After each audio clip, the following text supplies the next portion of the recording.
All right, so hello class 12 student, कैसे हो भाई आप लोग? आई होप कि सब बढ़िया हो, अच्छे से पढ़ाई लिखाई कर रहे हो, रिवीजन कर रहे हो। सबसे इंपॉर्टेंट क्या है कि रिवीजन करते रहो, क्वेश्चन प्रैक्टिस करते रहो, ठीक है। लास्ट राउंड पे हम लोगों ने न्यूक्लियोफिलिक सब्स्टिट्यूशन रिएक्शन का यूनिमॉलिक्यूलर वाला पार्ट कर लिया था ना, SN1 जिसको कहते हैं। यूनिमॉलिक्यूलर न्यूक्लियोफिलिक सब्स्टिट्यूशन रिएक्शन को हम लोगों ने लास्ट राउंड पे कवर कर लिया था।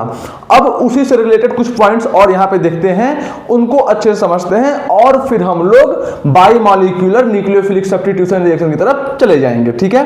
और सबसे इंपॉर्टेंट बात यह है कि अभी जो केसेस कराऊंगा ये बहुत इंपॉर्टेंट केसेस हैं, ये आपके बोर्ड एग्जाम में एज इट इज पूछे जा सकते हैं, ठीक।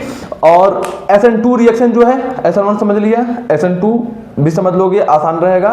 फिर उनके इफेक्ट्स पे चले जाएंगे। मतलब टॉपिक अभी आसान चलने वाले हैं, अभी टॉपिक आसान चलने वाले हैं। बस यहाँ पे आपकी दिमाग की जरूरत पड़ेगी, आप कितना बेहतर सोच सकते हो, कितना अच्छे से आप रिवाइज किए हुए हो।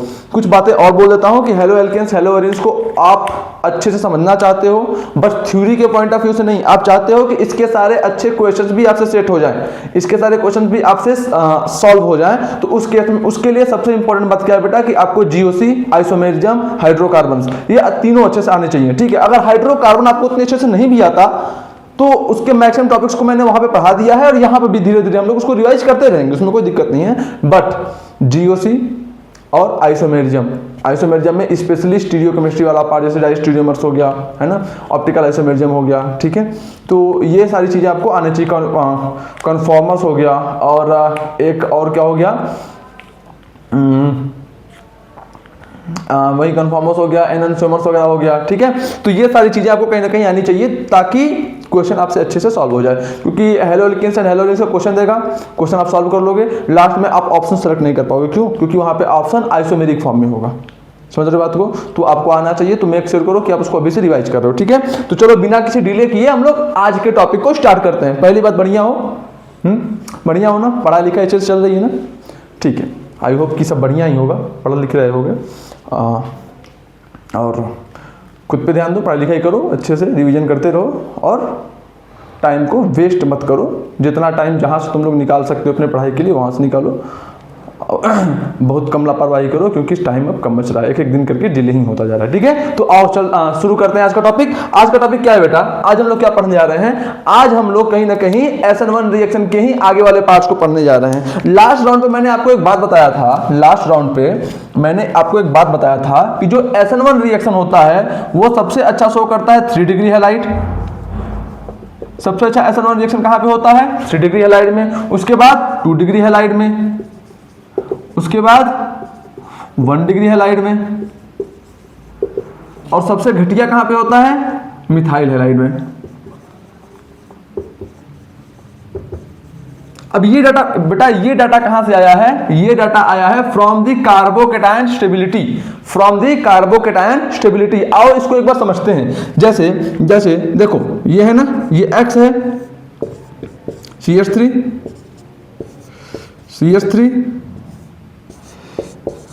CH3, ठीक ठीक। एक सेकेंड बेटा,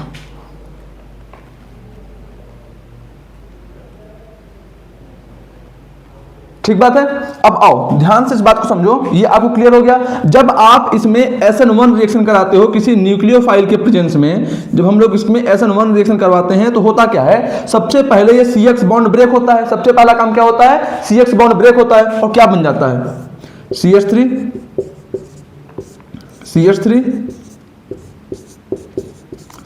इसके ऊपर आया पॉजिटिव चार्ज, इसके ऊपर क्या है बेटा? Positive charge. समझ गए बात को? समझ गए बात को? अब मेरे को एक सिंपल सी बात आप लोग ये बताओ, अब मेरे को एक सिंपल सी बात ये बताओ कि जो कार्बोकेटायन है, ये जो कार्बोकेटायन है ये क्या है?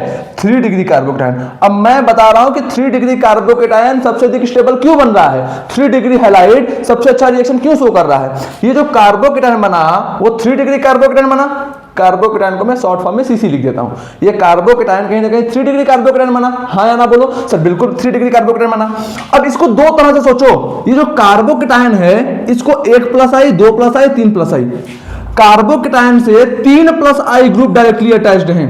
कार्बोकेटायन से 3+I ग्रुप डायरेक्टली अटैच्ड है, हाँ या ना बोलो। कार्बोकेटायन से 3+I ग्रुप डायरेक्टली अटैच्ड है, हाँ या ना बोलो। सर बिल्कुल अटैच है। इसका मतलब क्या, इस पॉजिटिव चार्ज को 3+I ग्रुप स्टेबल करने की कोशिश कर रहे हैं। इस पॉजिटिव चार्ज को 3+I ग्रुप स्टेबल करने की कोशिश कर रहे हैं, है ना। तो एक तो आप इस तरीके से सोच सकते हो कि कार्बोकेटायन को यहाँ पे 3+I ग्रुप स्टेबल करने की कोशिश कर रहे हैं, जिसकी वजह से ये क्या है, स्टेबल कार्बोकेटायन। जिसकी वजह से ये क्या है, स्टेबल कार्बोकेटायन। क्या ये बात क्लियर है आपको? क्या ये बात क्लियर है आपको? दूसरा केस क्या सोच सकते हो बेटा, दूसरा केस क्या सोच सकते हो कि कार्बोकेटायन से अटैच पहला कार्बन अल्फा, पहला कार्बन अल्फा, ये भी अल्फा। कार्बोकेटायन से अटैच जो पहला कार्बन होगा वो क्या होगा, अल्फा कार्बन होगा। इससे भी अटैच जो पहला कार्बन होगा सिमिलरली ये भी अल्फा होगा। इससे डायरेक्टली अटैच पहला कार्बन ये भी है तो ये भी अल्फा कार्बन होगा। समझ आया? तो इसका मतलब इसके पास कितने का अल्फा कार्बन है, तो आप बोलोगे कि सर इस कार्बोकेटायन के पास तो 3 अल्फा कार्बन है। मैं बोला बहुत अच्छी बात है। अब मैं तुमसे क्या पूछता हूं कि इसके पास कितने अल्फा हाइड्रोजन हैं, तो क्या बोलोगे सर 3, 3, 6, 3, 9। इसके पास है 9 अल्फा हाइड्रोजन। कितने अल्फा हाइड्रोजन है बेटा, 9 अल्फा हाइड्रोजन, है ना। कितने अल्फा हाइड्रोजन है बेटा, 9 अल्फा हाइड्रोजन। समझ गए बात को, समझ गए बात को।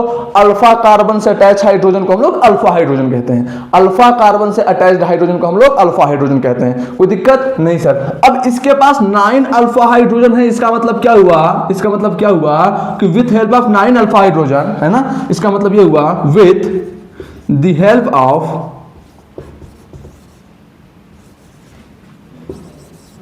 9 अल्फा हाइड्रोजन, है ना, with the help of 9 alpha hydrogen carbocation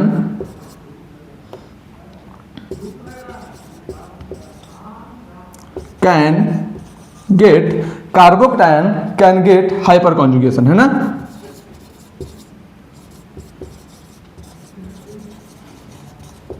यानी कि यहां पे 9 अल्फा हाइड्रोजन के हेल्प से कार्बोकेटायन हाइपर कॉन्जुगेशन कर लेता है। कितने अल्फा हाइड्रोजन के हेल्प से हाइपर कॉन्जुगेशन कर रहा है कार्बोकेटायन, 9 अल्फा हाइड्रोजन के हेल्प से हाइपर कॉन्जुगेशन कर रहा है। समझ गए बात को। अब तुमको पता है कि जो हाइपर कॉन्जुगेशन होता है ये भी एक अच्छा स्टेबलाइजिंग इफेक्ट होता है। ये क्या होता है, ये एक अच्छा स्टेबलाइजिंग इफेक्ट होता है। तो मैं अब से क्या करूंगा, मैं डिग्री के बेसिस पे नहीं चेक करूंगा कार्बोकेटायन स्टेबल है कि नहीं। मैं डिग्री के बेसिस पे कार्बोकेटायन स्टेबल है कि नहीं ये चेक नहीं करूंगा। क्यों? क्योंकि डिग्री के बेसिस पे हम जब देखते हैं तो हम लोग चेक करते हैं कितने +I ग्रुप अटैच हैं। समझ गए बात को। लेकिन अब हम लोग किसके बेसिस पे कर रहे हैं, हम लोग अल्फा हाइड्रोजन यानी कि हाइपर कॉन्जुगेशन के बेसिस पे चेक करेंगे कि कार्बोकेटायन स्टेबल है कि नहीं है। तो 3 डिग्री का अगर हमारे पास 3 डिग्री कार्बोकेटायन है तो उसके पास हो जाते हैं 9 अल्फा हाइड्रोजन। कितने अल्फा हाइड्रोजन हो जाते हैं बेटा, 9 अल्फा हाइड्रोजन। अगर इसके पास 9 अल्फा हाइड्रोजन है तो कहीं ना कहीं ये एक अच्छा स्टेबलाइजिंग पावर देगा, एक अच्छा स्टेबलाइजिंग पावर देगा। और जो कार्बोकेटायन फॉर्म होगा वो क्या होगा, मोर स्टेबल। क्या होगा, मोर स्टेबल। क्या ये बात क्लियर है, क्या ये बात क्लियर है। 3 डिग्री कार्बोकेटायन सबसे अच्छा स्टेबल क्यों है, क्योंकि इसको 9 तरफ से हाइपर कॉन्जुगेशन मिल सकता है। इसको 9 अल्फा हाइड्रोजन के हेल्प से हाइपर कॉन्जुगेशन मिल जाता है। और हाइपर कॉन्जुगेशन एक टाइप का रेजोनेंस होता है और रेजोनेंस किसी भी चार्ज को बहुत अच्छे से स्टेबलाइज करता है। क्लियर है बात। जल्दी इसको नोट डाउन करो फिर आगे मूव करते हैं। टाइम ज्यादा नहीं मिल पाएगा बेटा लिखने के लिए, साथ साथ लिखते रहो, है ना। ठीक बात है।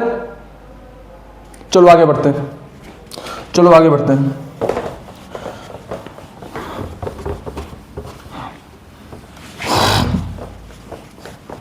एक सेकंड रुकना, मैं देखो आ तो रहा है ना। ठीक है,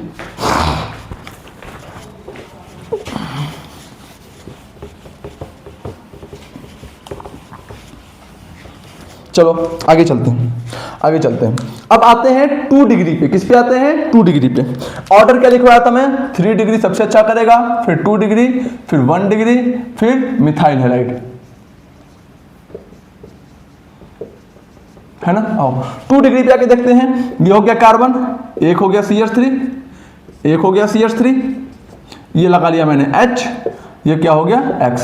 क्या ये 2 डिग्री कार्बन है, हाँ या ना बोलो। सर ये बिल्कुल 2 डिग्री कार्बन है। सर डिग्री चेक कैसे करते हो, एक कार्बन से फर्दर कितने कार्बन अटैच हैं वही उसकी डिग्री होती है, एक कार्बन से डायरेक्टली कितने कार्बन अटैच होते हैं वही उसकी डिग्री होती है। तो ये जो कार्बन एटम है बेटा, इसे डायरेक्टली एक कार्बन ये, एक कार्बन ये, डायरेक्टली से 2 कार्बन अटैच है तो ये हो जाएगा 2 डिग्री कार्बन। सिंपल सी बात, समझ गए, समझ गए। ये क्या है, 2 डिग्री कार्बन है ना। अब क्या करते हैं इसमें हम लोग न्यूक्लियोफिलिक सब्स्टिट्यूशन रिएक्शन करते हैं। कौन सा, SN1 वाला, कौन सा, SN1 वाला। तो यहां पे क्या होगा, फिर से वही बात, सबसे पहले क्या बनेगा, कार्बोकेटायन। न्यूक्लियोफिलिक सब्स्टिट्यूशन रिएक्शन में सबसे पहले क्या फॉर्म होता था बेटा, कार्बोकेटायन, और वही रेट डिटरमाइनिंग स्टेप भी होता था। रिवाइज किया है, अगर किया है तो समझ में आ गया होगा बात। आओ आगे चलते हैं, आओ आगे चलते हैं। बन गया ये CH3 H, ये हो गया पॉजिटिव, ये क्या हो गया, पॉजिटिव। समझ गए बात को, सर बिल्कुल। अब देखो ये जो कार्बोकेटायन है कहीं ना कहीं 2 डिग्री कार्बोकेटायन है, हाँ या ना बोलो। सर बिल्कुल सही बात है, ये कार्बोकेटायन कहीं ना कहीं 2 डिग्री कार्बोकेटायन है, सही बात है सर, बिल्कुल ठीक बात है। तो अब आगे देखो ये 2 डिग्री कार्बोकेटायन है, इसके पास कितने प्लस आई ग्रुप हैं, तो बोल लोगे कि सर इसके पास 2 प्लस आई ग्रुप हैं। कितने इसके पास प्लस आई ग्रुप हैं, इसके पास 2 प्लस आई ग्रुप हैं, यानी कि इसको 2 प्लस आई ग्रुप के थ्रू स्टेबिलिटी मिल रही है। एक तो हम लोग इस तरह से चेक कर लिए, दूसरा क्या चेक कर लेंगे, इसके पास 1 अल्फा हाइड्रोजन 2 अल्फा हाइड्रोजन, यानी कि इस कार्बोकेटायन के पास 6 अल्फा हाइड्रोजन है। समझ रहे बात को, इस कार्बोकेटायन ये जो कार्बोकेटायन है बेटा, इसके पास ये 1 अल्फा कार्बन और ये एक दूसरा अल्फा कार्बन, और अल्फा कार्बन से directly attached hydrogen alpha hydrogen, तो इसके पास 3 alpha hydrogen plus 3 alpha hydrogen, यानी कि इस कार्बोकेटायन के पास कहीं ना कहीं 6 अल्फा हाइड्रोजन हो गए, हाँ या ना, बिल्कुल। तो अगर इस कार्बोकेटायन के पास 6 अल्फा हाइड्रोजन है तो इसको मतलब 6 अल्फा, तो इसका मतलब क्या बोल सकते हैं हम लोग, इसको हम लोग ये बोल सकते हैं कि इस कार्बोकेटायन को 6 अल्फा हाइड्रोजन की हेल्प से हाइपर कॉन्जुगेशन मिल रहा है। अगर इस कार्बोकेटायन के पास 6 अल्फा हाइड्रोजन है, इसका मतलब ये कार्बोकेटायन 6 अल्फा हाइड्रोजन की हेल्प से क्या कर सकता है, हाइपर कॉन्जुगेशन कर सकता है, और हाइपर कॉन्जुगेशन ज्यादा अच्छा स्टेबलाइजिंग इफेक्ट है, ज्यादा अच्छा स्टेबलाइजिंग इफेक्ट है, ठीक है, ठीक है। तो सबसे पहले आपको क्या चेक किया करो कि जो हमारा कार्बोकेटायन बना उसके पास कितने अल्फा हाइड्रोजन है, जितने अधिक उसके अल्फा हाइड्रोजन होंगे कार्बोकेटायन उतना अधिक स्टेबल होगा। तो आओ अब ध्यान समझो, जो हमारे पास 3 डिग्री कार्बोकेटायन था, जो हमारे पास 3 डिग्री कार्बोकेटायन था, उसके पास कहीं ना कहीं 9 अल्फा हाइड्रोजन थे, हाँ या ना, उसके पास 9 अल्फा हाइड्रोजन थे, हाँ या ना, बिल्कुल सर। और ये जो हमारे पास 2 डिग्री कार्बोकेटायन है बेटा, हमारे पास ये जो 2 डिग्री कार्बोकेटायन है बेटा, इसके पास कितने अल्फा हाइड्रोजन है, तो आप बोल लोगे इसके पास सर 6 अल्फा हाइड्रोजन है। कितने अल्फा हाइड्रोजन है बेटा, इसके पास 6 अल्फा हाइड्रोजन है। क्लियर है बात, क्लियर है बात। तो अब मुझे देखो ज्यादा अल्फा हाइड्रोजन किसके पास है, तो आप बोलोगे कि सर ज्यादा अल्फा हाइड्रोजन किसके पास है, 3 डिग्री कार्बोकेटायन के पास। 3 डिग्री कार्बोकेटायन के पास 9 अल्फा हाइड्रोजन है, इसके पास 6 अल्फा हाइड्रोजन है। तो एक पॉइंट आप लोग लिखो, एक पॉइंट आप लोग लिखो, कार्बोकेटायन स्टेबिलिटी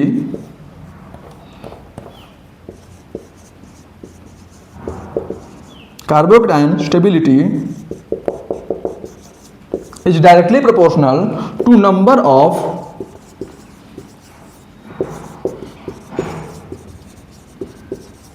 अल्फा हाइड्रोजन, यानी कि जितने अधिक अल्फा हाइड्रोजन होंगे कार्बोकेटायन उतना अधिक स्टेबल होगा। समझ पा रहे हो बात को, समझ पा रहे हो बात को, सर बिल्कुल समझ पा रहे हैं बात। तो अब मुझे ये बताओ कि ज्यादा स्टेबल कौन होगा, 3 डिग्री कार्बोकेटायन कि 2 डिग्री कार्बोकेटायन। तो एक बच्चा बोलेगा कि सर जो 3 डिग्री कार्बोकेटायन है उसके पास 9 अल्फा हाइड्रोजन है, और दूसरा बच्चा बोलेगा कि सर जो 2 डिग्री कार्बोकेटायन है उसके पास 6 अल्फा हाइड्रोजन है, यानी कि 2 डिग्री कार्बोकेटायन के पास कम अल्फा हाइड्रोजन है as compare to 3 degree carbocation. इसका मतलब 2 डिग्री कार्बोकेटायन जो है वो सॉरी, इसका मतलब जो 3 डिग्री कार्बोकेटायन है वो अधिक स्टेबल होगा as compare to 3 degree carbocation जो है वो अधिक स्टेबल होगा as compare to 2 degree carbocation. समझ गए बात को, ये सारे पॉइंट्स क्लियर हैं आपके ये सारे पॉइंट्स क्लियर हैं। आई होप कि ये सारी बातें आपको समझ में आ गई होंगी। अब एक चीज और करते हैं, पहले इसको लिख लो, उसके बाद हम लोग आगे बढ़ते हैं ना, उसके बाद हम लोग थोड़ा सा आगे बढ़ते हैं।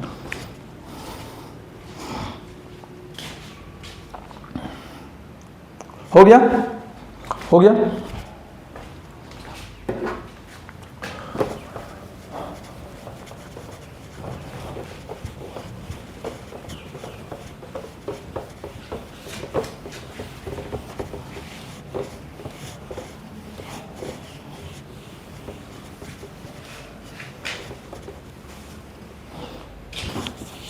आगे बढ़े बेटा, आ जाओ समझो समझो। ट्रेंड क्या लिखवाया था, 3 डिग्री सबसे अधिक स्टेबल, फिर 2 डिग्री, फिर 1 डिग्री, फिर मिथाइल हैलाइड। ये किसका ट्रेंड लिखवाया था, rate of reaction toward SN1, rate of reaction towards SN1, इसका ट्रेंड लिखवाया था मैंने ये, ठीक है। अब 3 डिग्री सबसे अधिक स्टेबल कौन है, क्यों है, आप ये बात समझ चुके हो। और उसके बाद क्या, 3 डिग्री के बाद क्या है, 2 डिग्री, ये दोनों बात आप समझ चुके हो कि सबसे अधिक स्टेबल कार्बोकेटायन 3 डिग्री क्यों बन रहा है, उसके बाद 2 डिग्री क्यों बन रहा है। अब आओ 1 डिग्री देख लेते हैं। अब इससे पहले चलो मैं आपको करके दिखाता हूँ। ये ले लो, मैंने ये ले लिया CH3 H और ले लिया X। जब हम लोग इसका रिएक्शन कराते हैं किसी न्यूक्लियोफाइल से, और अगर रिएक्शन SN1 हो रहा है तो सबसे पहले क्या बनता है बेटा, कार्बोकेटायन। क्या बनता है, कार्बोकेटायन, है ना, बन गया कार्बोकेटायन। अब देखो ये कार्बोकेटायन क्या है, ये कार्बन फर्दर बस एक कार्बन से अटैच है, इसका मतलब ये है हमारा 1 डिग्री कार्बोकेटायन। अब इस 1 डिग्री कार्बोकेटायन को केवल एक प्लस आई ग्रुप स्टेबल कर रहा है। इस 1 डिग्री कार्बोकेटायन को केवल एक प्लस आई ग्रुप स्टेबल कर रहा है, हाँ या ना बोलो सर, बिल्कुल कर रहा है। तो अब मेरे को एक बात बताओ, इसके पास अल्फा हाइड्रोजन कितने हुए, ये जो आपका 1 डिग्री कार्बोकेटायन बना इसके पास कितने अल्फा हाइड्रोजन है। तो आप बोलोगे कि सर कार्बोकेटायन से अटैच पहला कार्बन अल्फा कार्बन, और अल्फा कार्बन से अटैच हाइड्रोजन अल्फा हाइड्रोजन, यानी कि इसके पास 3 अल्फा हाइड्रोजन है। इसके पास कितने अल्फा हाइड्रोजन हुए बेटा, इसके पास 3 अल्फा हाइड्रोजन हुए। क्या इतनी बातें क्लियर है आपको, क्या इतनी बातें आपको अच्छे से क्लियर है, हाँ या ना बोलो सर, बिल्कुल क्लियर है। अब मुझे ये बताओ सबसे अधिक अल्फा हाइड्रोजन कहाँ पे थे। तो आप बोलोगे कि सर सबसे अधिक अल्फा हाइड्रोजन थे 3 डिग्री हैलाइड के पास, उसके बाद किसके पास थे, 2 डिग्री हैलाइड के पास, उसके बाद तो बोलोगे उसके बाद सर 1 डिग्री हैलाइड के पास है। समझ रहे बात को, यानी कि 1 डिग्री हैलाइड के पास नंबर ऑफ अल्फा हाइड्रोजन कम है कि नहीं सर, बिल्कुल कम है। तो क्या इसमें ज्यादा अच्छा हाइपर कॉन्जुगेशन हो पाएगा, तो बोलोगे कि सर अगर अल्फा हाइड्रोजन ही कम है तो हाइपर कॉन्जुगेशन कैसे बहुत अच्छा हो जाएगा। ठीक है। अब आओ वही पॉइंट लिखो 1 degree carbocation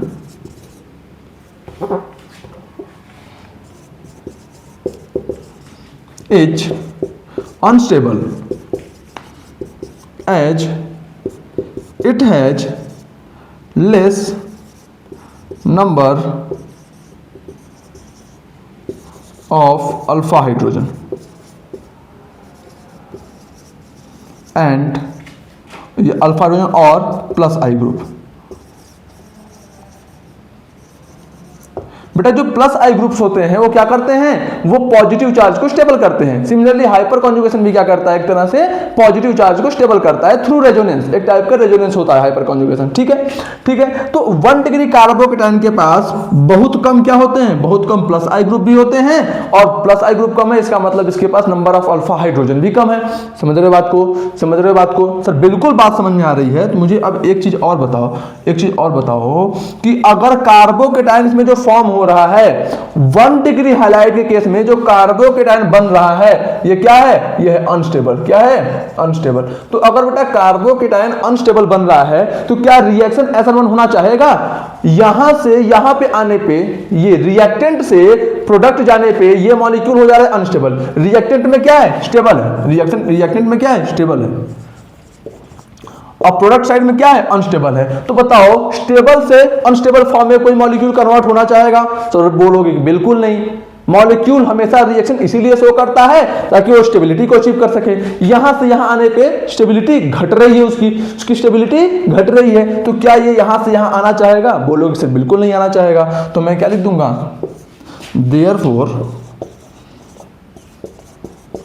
therefore 1 degree halide generally so no SN1 reaction.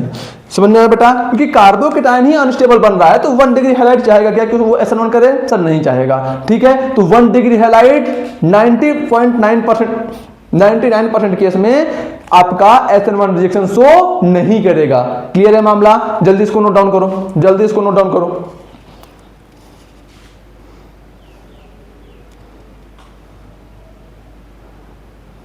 हो गया?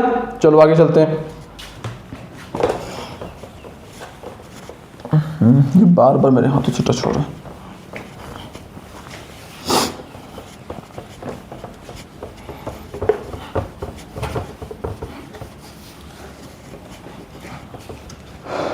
ठीक है, चलो अब आते हैं मिथाइल हैलाइड पे। किस पे आते हैं? मिथाइल हैलाइड पे। आओ देखो, मिथाइल हैलाइड का थोड़ा चेहरा देख लिया जाए। ये हो गया मिथाइल, CH3 मिथाइल हो गया हमारा। CH3 क्या हो गया बेटा? मिथाइल हो गया। और मिथाइल से अटैच, अगर मिथाइल से एक हेलोजन अटैच है तो ये हो गया मिथाइल, ये हो गया हैलाइड। तो क्या हो गया हमारा? Methyl halide. आओ समझते हैं इसको। मान लो हम लोगों ने किसी न्यूक्लियोफाइल के साथ ट्रीट किया और रिएक्शन क्या हुआ? SN1। तो सबसे पहला काम क्या होगा? सबसे पहला काम होगा फॉर्मेशन ऑफ कार्बोकेटायन। बना लो भाई कार्बोकेटायन, H H H। समझ गए? बन गया कार्बोकेटायन। अब मेरे को ये बताओ, अब मेरे को आप एक बात बताओ कि ये जो आपका कार्बोकेटायन बना, ये जो कार्बोकेटायन बना, क्या इसके पास कोई भी प्लस आई ग्रुप है? तो आप बोलोगे कि इसके पास कोई प्लस आई ग्रुप नहीं है, नो प्लस आई ग्रुप। मैं अगली बात आपसे ये पूछता हूं, इसके पास अल्फा हाइड्रोजन कितने हैं? तो बच्चा बोलेगा कि इसके पास 0 अल्फा हाइड्रोजन है।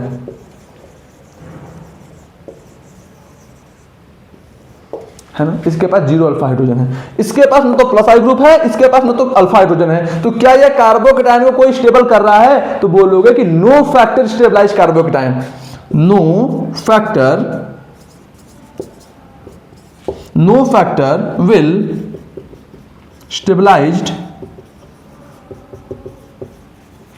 This carbocation.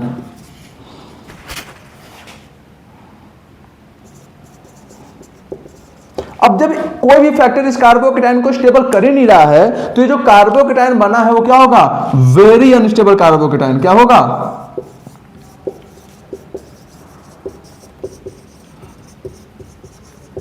अब जब बेटा कार्बोकेटायन बहुत अधिक अनस्टेबल बन गया है तो क्या ये SN1 रिएक्शन शो करेगा? तो क्या लिखोगे? No SN1 reaction. तो आपको क्या ये बात समझ में आ गया कि जो 3 डिग्री हैलाइड है वो सबसे अच्छा SN1 क्यों करता है, फिर सेकंड नंबर पे 2 डिग्री क्यों है, फिर 1 डिग्री, फिर मिथाइल हैलाइड?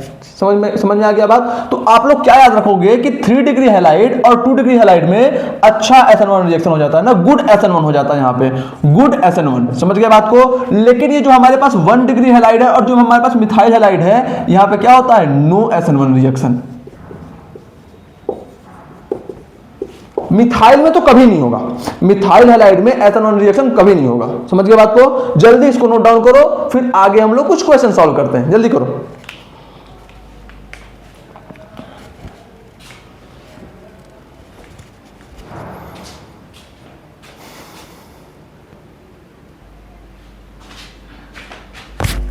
हाँ भाई, तो ये बातें आपको समझ में आ गई? स्टेबिलिटी ऑर्डर या फिर order of reactivity toward SN1 reaction, क्या ये बातें आपको अच्छे समझ में आ गई? ठीक है, तो आई होप कि आपको ये बातें अच्छे से समझ में आ गई होंगी। मैंने मार्कर कहाँ रख दिया? आई होप कि ये बातें आपको अच्छे से समझ में आ गई होंगी। ठीक, अब क्या करते हैं हम लोग? आगे मूव करते हैं। ठीक है, और आगे कुछ और बातें समझते हैं, आगे कुछ और बातें समझते हैं। ठीक है, आ जाओ।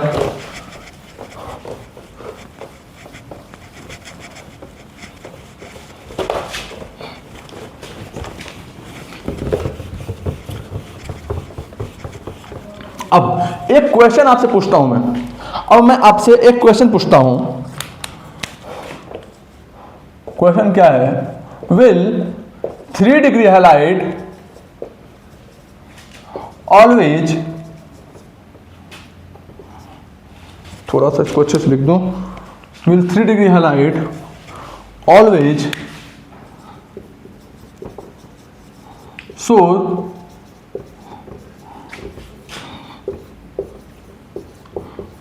Good SN1? क्या 3 डिग्री हैलाइड हमेशा अच्छा SN1 रिएक्शन शो करेगा? बताओ बताओ, 2 मिनट सोचो, 2 मिनट सोचो, यस और नो, यस और नो। अब बेटा जिसने सोच लिया बहुत अच्छी बात है, जिसने नहीं सोचा कॉन्सेप्ट को देखो और इसको दिमाग में बैठा लो। ठीक, ये सारी जो छोटी छोटी बातें हैं बहुत कम जगह में बताई जाती है, बहुत कम लोग इसको बताते हैं, लेकिन अगर इन बेसिक्स बातों को सब कोई बच्चों को बताने लगे ना तो बच्चे धीरे धीरे रिएक्शन करने में खुद ही फेवरेबल हो जाएंगे। समझ पा रहे बात को? अगर ये सारे छोटे छोटे पॉइंट्स बच्चों को क्लियर हो जाए तो बच्चे खुद ही रिएक्शन कर लेंगे, वो ज्यादा रिएक्शन से डरना बंद कर देंगे। आओ पहले इसको समझते हैं कि ये कैसे इसका आंसर नो है ना? क्या ये हमेशा अच्छा SN1 रिएक्शन शो करेगा? इसका आंसर क्या है? नो, हमेशा नहीं शो करेगा। कुछ प्रॉब्लम्स कहीं भी आ सकती हैं। आओ एक एग्जांपल देखते हैं। जैसे देखो ये हो गया, इसको थोड़ा पहले लिखते हैं हम लोग, ठीक है बेटा? देखो देखो ये हो गया हमारे पास, ये हो गया CF3, ये क्या हो गया CF3, ये क्या हो गया CF3, यहाँ पे मैंने लगा दिया X, यहाँ पे मैंने लगा दिया X। जब ये अगर ये SN1 रिएक्शन शो करता, अगर ये SN1 रिएक्शन शो किया तो सबसे पहले क्या होगा? Formation of carbocation. अगर ये SN1 रिएक्शन करेगा तो सबसे पहले होगा फॉर्मेशन ऑफ कार्बोकेटाइन, यही होगा ना? कर दिया फॉर्मेशन ऑफ कार्बोकेटाइन। कोई डाउट इसमें? कोई समस्या इसमें? कोई दुख की बात? सर कोई दुख की बात नहीं है। अब आओ, अब मैं तुमसे पूछता हूं क्या ये कार्बोकेटाइन स्टेबल है? क्या ये कार्बोकेटाइन स्टेबल है? तो अब एक बच्चा जिसका बेसिक्स अच्छा है और जो अच्छे से जीओसी को रिवाइज किया हुआ है वो खड़ा होगा और क्या बोलेगा कि सर देखो देखो इसके पास 3 3 6 3 9, इसके पास 9 - I ग्रुप है। ये जो कार्बोकेटाइन है इसके पास 9 क्या है? -I ग्रुप है। इस कार्बोकेटाइन के पास 9 क्या है बेटा? -I ग्रुप है। समझ रहे बात को? 9 क्या है? -I group. और जो बेटा -I ग्रुप होते हैं, जो -I ग्रुप होते हैं वो क्या करते हैं? कार्बोकेटाइन को अनस्टेबल करते हैं। Unstable the carbocation. इस कार्बोकेटाइन को 9 - I ग्रुप अनस्टेबल कर रहे हैं। कार्बोकेटाइन को +I ग्रुप स्टेबल करते हैं और -I ग्रुप अनस्टेबल करते हैं। समझ गए बात? समझ गए बात? तो अब इस कार्बोकेटाइन को 9 - I ग्रुप क्या कर रहे हैं बेटा? इसको 9 - I ग्रुप क्या कर रहे हैं? अनस्टेबल कर रहे हैं। तो ये जो कार्बोकेटाइन बना वो क्या हो गया? Unstable carbocation.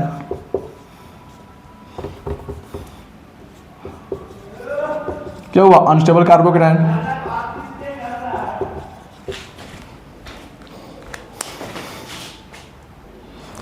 क्या आपको यह बात समझ में आ गई कि ये जो कार्बोकेटाइन बन रहा है इसको 9 - I ग्रुप क्या कर रहे हैं बेटा? अनस्टेबल कर रहे हैं। तो अगर कार्बोकेटाइन ही अनस्टेबल हो गया तो रिएक्शन करेगा क्या?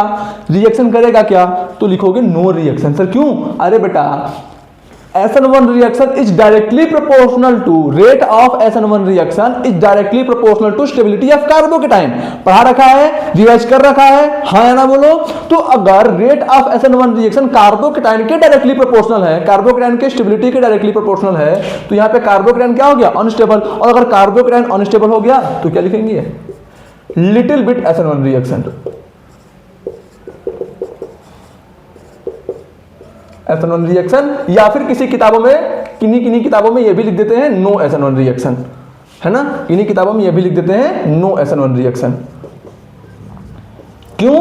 क्योंकि कार्बोकेटाइन क्या हो रहा है बेटा? अनस्टेबल बन रहा है। कार्बोकेटाइन क्या हो रहा है? अनस्टेबल बन रहा है। क्या इतनी सारी बातें क्लियर हैं? जल्दी इसको नोट डाउन करो, फिर हम लोग आगे मूव करते हैं और आगे कुछ बातें समझते हैं। जल्दी नोट डाउन करो इसको। तो आपके दिमाग में एक बात समझ में आ गई ना कि सर ये 3 डिग्री कार्बोकेटाइन या फिर 3 डिग्री हैलाइड हमेशा SN1 रिएक्शन शो करे, जरूरी नहीं है। ये जरूरी नहीं है। अच्छा, किसी बच्चे के दिमाग में ये सवाल तो नहीं है ना कि सर ये 3 डिग्री कार्बन कैसे है? ये कार्बोकेटाइन 3 डिग्री कार्बोकेटाइन कैसे है? देखो इस कार्बन से डायरेक्टली एक कार्बन अटैच है, 2 3।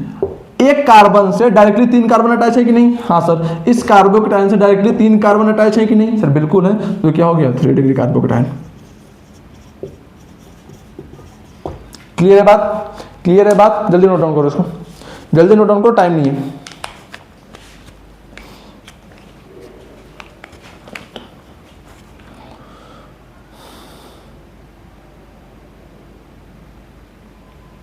हो गया? हो गया बेटा? सारी बातें समझ में आ रही है ना आपको? चलो आओ आगे चलते हैं। अब आगे चलते हैं, कुछ और बातों को समझते हैं।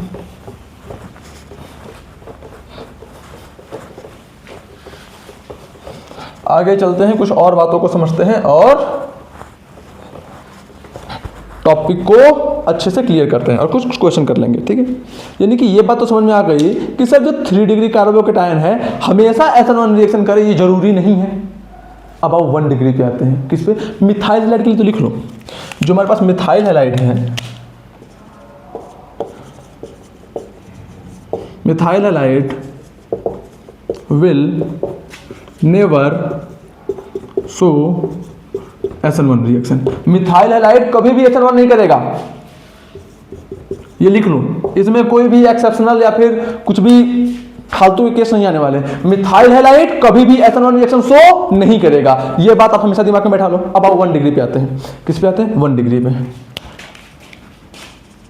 Will 1 degree halide never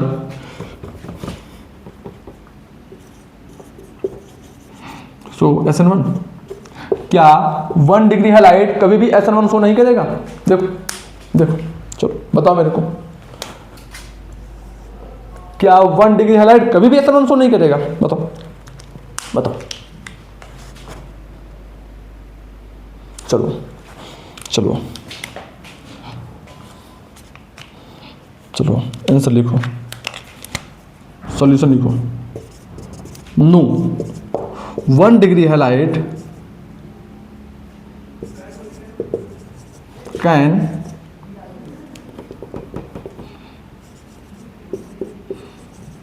show SN1 reaction. 1 degree halide SN1 reaction show कर सकता है, बट इन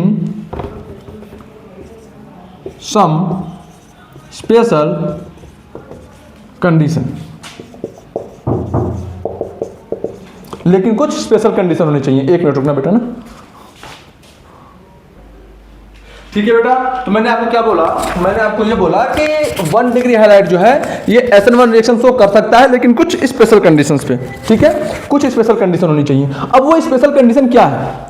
वो स्पेशल कंडीशन क्या है? आओ देखते हैं, आओ देखते हैं, एग्जाम्पल से समझते हैं।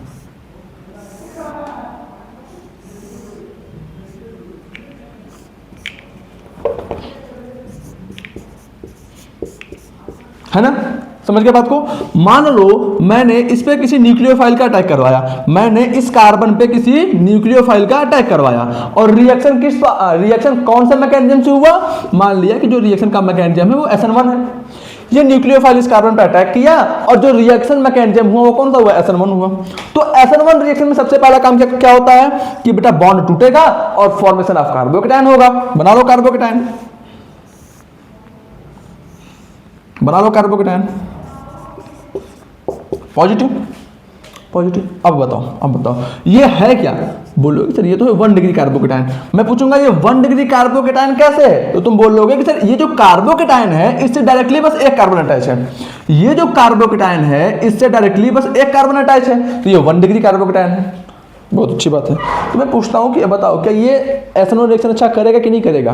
तो एक बच्चा फिर से उठेगा जिसका GOC स्ट्रांग है, वो बोलेगा कि सर देखो यहाँ पे ये जो कार्बोकेटायन है ना, यहाँ पर ये जो कार्बोकेटायन बना इसके अंदर क्या हो रहा है? Dancing resonance.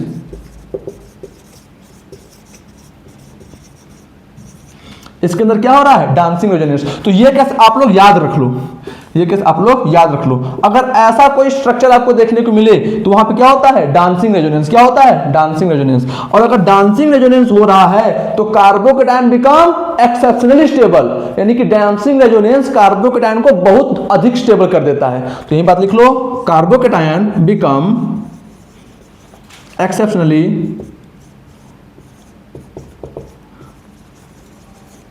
Exceptionally stable.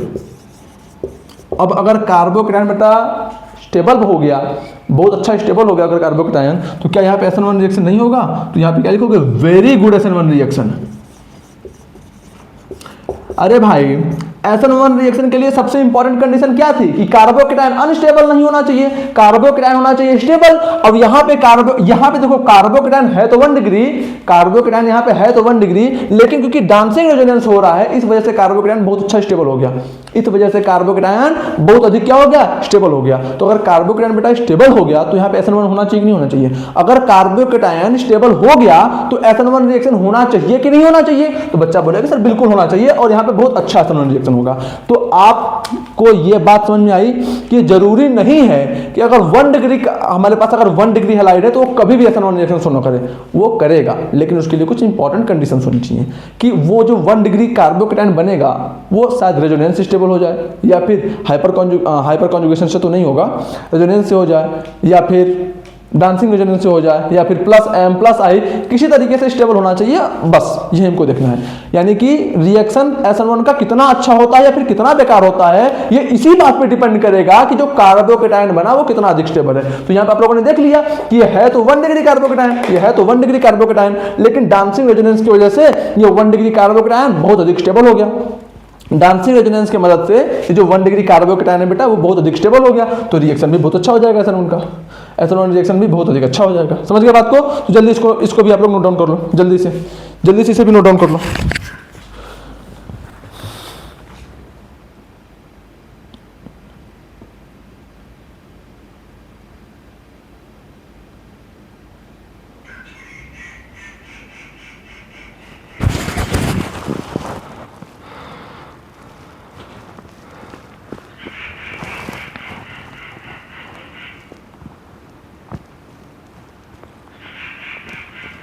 हो गया? मिटाऊं? चलो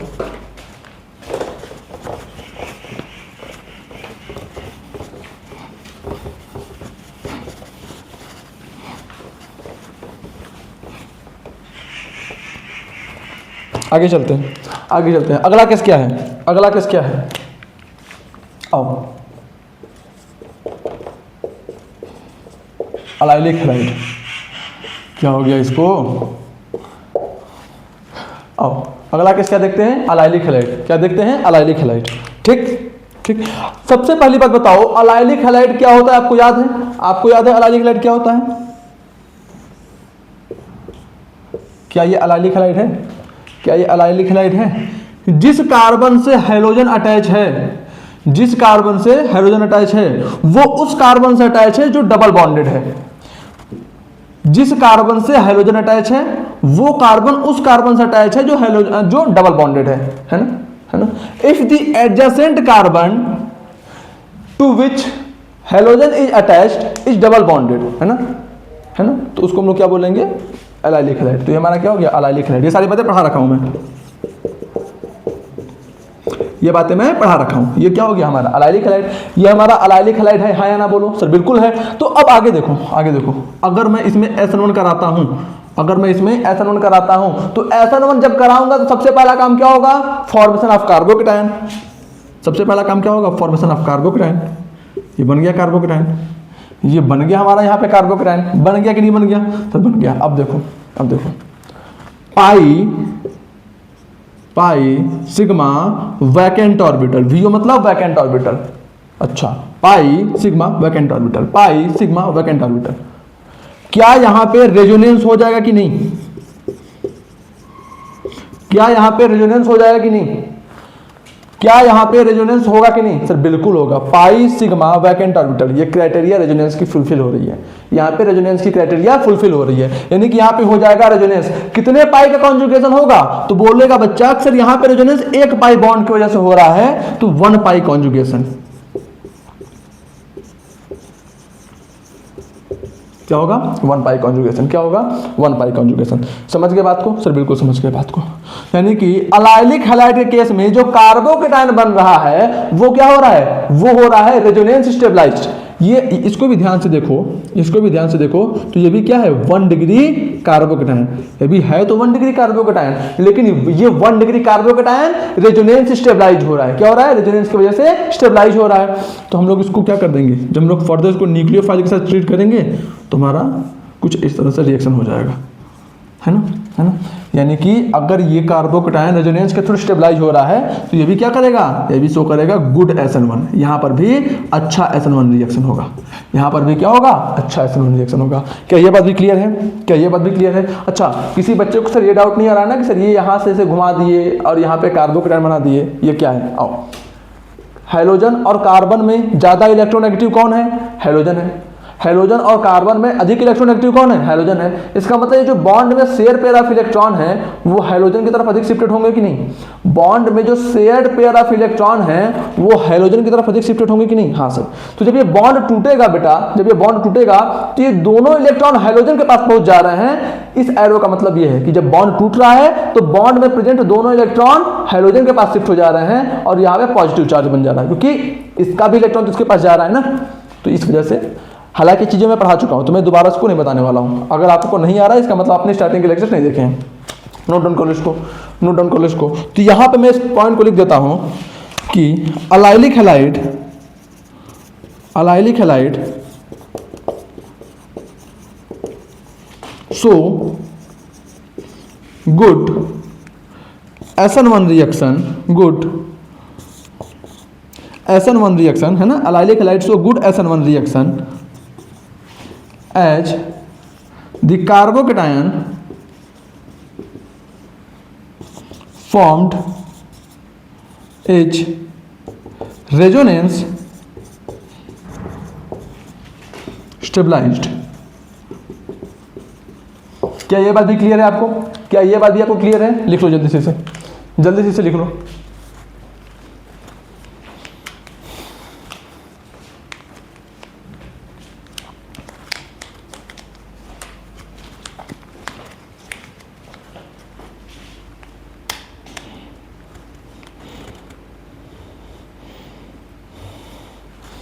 ठीक है, हो गया।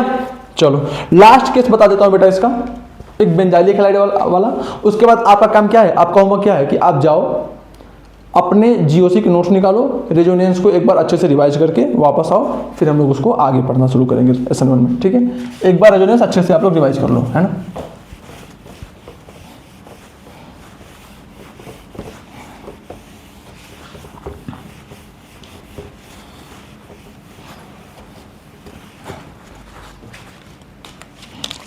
अगला हेडिंग डालो बेटा बेंजाइलिक हैलाइड। क्या डालो हेडिंग अगला? Benzylic halide.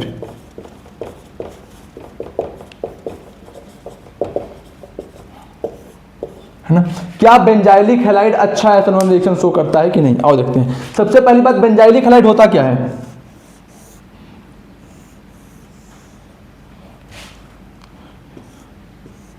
ये हो गया बेंजीन।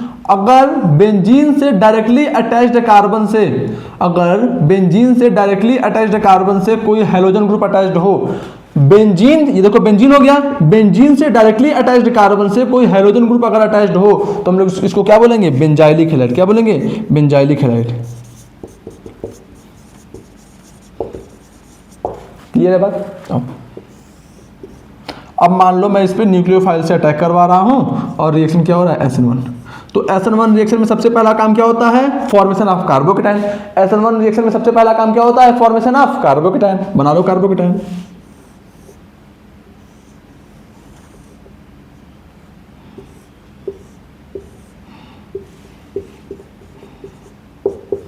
हो गया, कार्बोकेटायन बन गया सर? बिल्कुल बन गया सर, कार्बोकेटायन बिल्कुल बन गया। अब मुझे बताओ, क्या ये कार्बोकेटायन 1 डिग्री है? तो बोलोगे कि सर इस कार्बन से डायरेक्टली एक कार्बन अटैच है तो ये कार्बोकेटायन तो 1 डिग्री है, लेकिन क्या ये कार्बोकेटायन स्टेबल है? तो एक बच्चा बोलेगा कि सर यहाँ पे हो रहा है रेजोनेंस।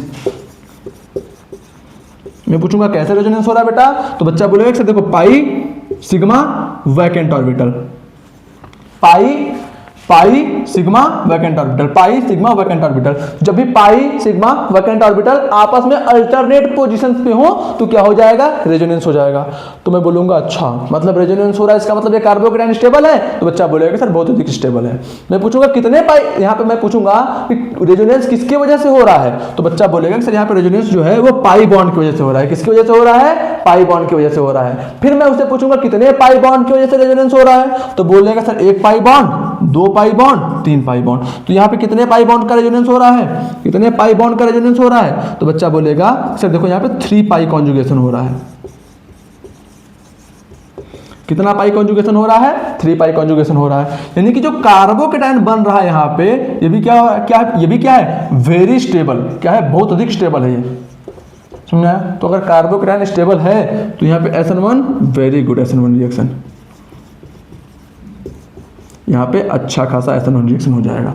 तो अब SN1 रिएक्शन करने के लिए यहाँ पे न्यूक्लियोफाइल से करा दो ट्रीट। अब ये न्यूक्लियोफाइल गया इस पॉजिटिव चार्ज पे अटैक किया और कुछ ऐसा स्ट्रक्चर बनकर तैयार हो गया। ये हो गया SN1। समझ आ रहा है बात? अगर लास्ट क्लास आप लोगों ने रिवाइज की हुई है तो बहुत अच्छे तरीके से सारी बातें समझ में आ जाएंगी, ठीक है? बहुत अच्छे तरीके से, मस्त तरीके से सारी बातें समझ में आ जाएंगी। क्या सारे पॉइंट्स क्लियर हैं? क्या सारे पॉइंट्स क्लियर हैं? बोलो। Benzylic halide SN1 reaction show करेगा कि नहीं, ये बात क्लियर है? सर बिल्कुल क्लियर है। तो वही पॉइंट यहाँ पे लिख लो, वही पॉइंट यहाँ पे लिख लो। बेंजाइलिक हैलाइड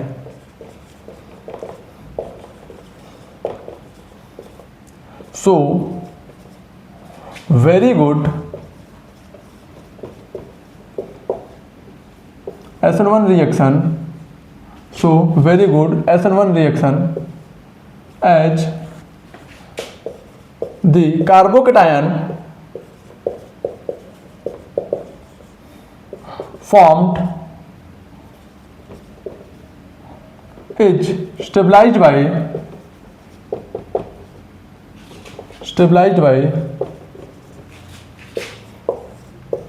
3 पाई कॉन्जुगेशन। क्या ये बात क्लियर है आपको? क्या ये बात भी आपको क्लियर है कि बेंजाइलिक हैलाइड भी अच्छा SN1 रिएक्शन शो करेगा, क्योंकि जो कार्बोकेटायन फॉर्म हो रहा है वो 3 पाई कॉन्जुगेशन के हेल्प से स्टेबल हो रहा है। समझ गए बात? समझ गए बात? तो जल्दी से इन सारे पॉइंट्स को नोट डाउन कर लो। आपका होमवर्क क्या है? आपका होमवर्क क्या है कि आप GOC को रिवाइज कर लो और आइसोमेरिज्म भी थोड़ा थोड़ा पढ़ते रहो। GOC आप रिवाइज करके आओ, यही आपका होमवर्क है, ठीक? बाकी सारे पॉइंट्स जितने भी इंपॉर्टेंट हैं क्वेश्चन के पॉइंट ऑफ व्यू से, उन सबको हम लोग क्लास में डिस्कस कर लेंगे। कल के केस में, कल के क्लास से पहले आप लोग GOC को रिवाइज करके जरूर आना किसी कीमत पे, और खासकर उसमें रेजोनेंस वाला पार्ट, GOC में रेजोनेंस वाले पार्ट को खासकर मतलब छोड़ना नहीं, उसको किसी भी कीमत पे उसको रिवाइज करना, लेकिन कर लेना, ठीक है? तो होप करता हूं कि आपको आज की क्लास अच्छे से समझ में आया होगा, आपने आज की क्लास को एंजॉय किया होगा, सारी बातें आपको अच्छे से क्रिस्टल क्लियर हो गई होंगी, है ना? पढ़ाई करोगे आप लोग, मेहनत करते रहोगे, ठीक है? तो इसी अच्छे सोच के साथ मैं आज के लेक्चर को यहीं पे एंड करता हूं। तब तक ख्याल रखो, अच्छे से पढ़ाई लिखाई करते रहो। All the very best.